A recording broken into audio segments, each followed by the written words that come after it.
ایک دفعہ کی بات ہے، ایک ممی بطخ تھی جو سب جانوروں کے ساتھ مل کر جنگل میں رہتی۔ کچھ دن پہلے اس نے کچھ انڈے دیے تھے جن میں سے آہستہ آہستہ بچے نکلنے لگے، پر اس کے ایک انڈے سے ابھی تک بچہ نہیں نکلا تھا۔ وہ انڈا کچھ عجیب اور بڑا تھا، لیکن ڈاکٹر نے اسے دیکھ کر بولا کہ یہ انڈا جلدی ہی پھوٹنے والا ہے۔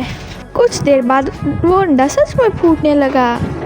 سب بہت خوش تھے، خاص طور پر ممی بطخ۔ اور کچھ دنوں بعد ممی بطخ اپنے بچوں کے ساتھ تالاب میں تیر رہی تھی، اور وہیں اس کے پیچھے ایک سفید بچہ تھا جو اسی انڈے سے نکلا تھا۔ سب اس کو اگلی ڈکلنگ کہہ کے بلاتے تھے، یہاں تک کہ اس کے بہن بھائی بھی اور اس کی ماں بھی۔ سب اس سے نفرت کرتے، وہ جنگل میں جہاں پر بھی جاتا جانور اس کا مذاق اڑاتے۔ اس کی وجہ سے ممی ڈکلنگ کی بھی بہت بے عزتی ہوتی، اس لیے ممی ڈکلنگ بھی رونے لگی اور وہ اگلی ڈکلنگ بھی رو رہا تھا۔ سب اس کو اگلی ڈکلنگ کہلا کے چڑھاتے تھے، سب اس کا انتہائی مذاق اڑاتے، جس سے اگلی ڈکلنگ بہت ناراض ہوتا اور اداس رہتا تھا۔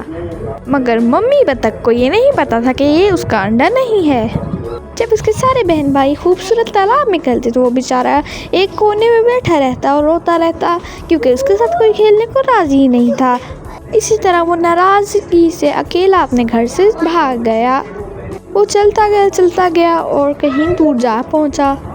وہ آگے بڑھا تو اسے اپنے بہن بھائی جیسے ڈکلنگ ملے جو اسے بھی اگلی ڈکلنگ کہہ کر چڑھا رہے تھے۔ اگلی ڈکلنگ آگے بڑھتا رہا اور ہمت نہیں ہاری۔ اگلی ڈکلنگ جنگل سے دور ایک گھر میں رہتا تھا جو اس نے خود بنایا، اور گھر کے آس پاس سے وہ کھانا اکٹھا کر کے کھاتا تھا۔ اس نے سارا برسات کا موسم اس گھر میں گزارا اور پھر آگے بڑھنے کی سوچی۔ اب اس کے گھر میں بھی جنگل کے اور جانور گھس گئے جنہوں نے اسے گھر سے باہر نکال دیا۔ بیچارہ اگلی ڈکلنگ رونے لگا اور ادھر سے چلا گیا۔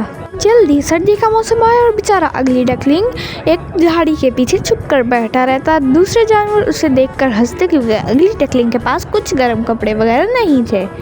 وہ بیچارہ ایک جگہ پر پڑا کانپتا رہتا، لیکن اس نے ابھی بھی ہمت نہیں ہاری۔ اور دوسری طرف سفید اور خوبصورت بطخوں کا جھنڈ ایک تالاب میں تیر رہا تھا۔ اگلی ڈکلنگ چلتا گیا اور اسے وہی بطخوں کا جھنڈ نظر آیا۔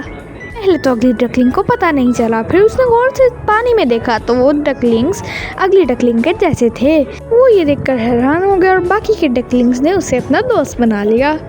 اگلی ڈکلنگ نے ساری کہانی سنائی اور باقی ڈکلنگ نے اس کو سمجھایا کہ تم اگلی نہیں ہو اور نہ ہی ہم اگلی ہیں، ہم سفید بطخوں کی نسل ہیں۔